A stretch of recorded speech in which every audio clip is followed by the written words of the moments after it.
ஏங்க விராட் கோலி ஆன் ஃபயருங்க. அதாவது என்னன்னு ஆச்சுன்னு பார்த்தீங்கன்னா, நேத்து நடந்த ஒரு மேட்ச் தான் கேகேஆர் வர்சஸ் ஆர்சிபி. இந்த மேட்ச்சு ஃபர்ஸ்ட் எடுத்தோனே நம்ம ஆர்சிபி வந்து டாஸை வின் பண்ணாங்க. சூஸ் டு பவுலிங்னாங்க. அப்ப நான் கேகேஆர் ஃபர்ஸ்ட் பேட்டிங் பண்ணா, ரகுவன்ஷி, ரிங்கு சிங்குக்கு வந்து அடிச்சிருப்பாங்க. ரகுவன்ஷி 71 ரன்ஸும், ரிங்கு சிங் 49 ரன்ஸ் அடிச்சிருப்பாரு. அப்புறம் பார்த்தீங்கன்னா, கேப்டன் கிரீன் கொஞ்சம் அடிச்சுட்டு 193 டார்கெட் வைப்பாங்க.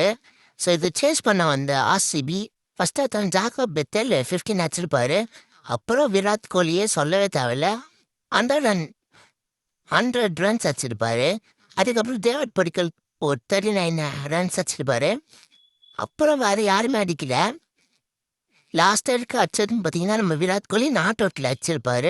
அப்புறம் டீம் டேவிட் 2 ரன் அவுட் ஆயிருப்பாரு. பட் கடைசி வரைக்கும் மேட்சை கொண்டு போனார் நம்ம விராட் கோலி.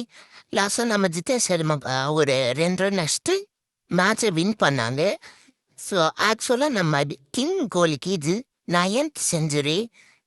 கண்டிப்பாக ரன் மிஷின்ற ஒரு பேரை வாங்கியிருக்காரு. ரன் மிஷின் ஒன்று இருக்கு, இதுக்கப்புறமும் ஓடும் நம்ம நம்பிக்கை வைப்போம். ஸோ இந்த இத்தனைக்கும் நம்ம விராட் கோலி வந்து 2 வாட்டி 2 மேட்ச்சில் டக் அவுட் ஆயிருப்பாரு. ஸோ அதுக்கு ரிவெஞ்ச் மாதிரி தான் இருக்கும். ஸோ விராட் கோலிக்கு ஒரு மாசம் அது அவ்வளவுதான்.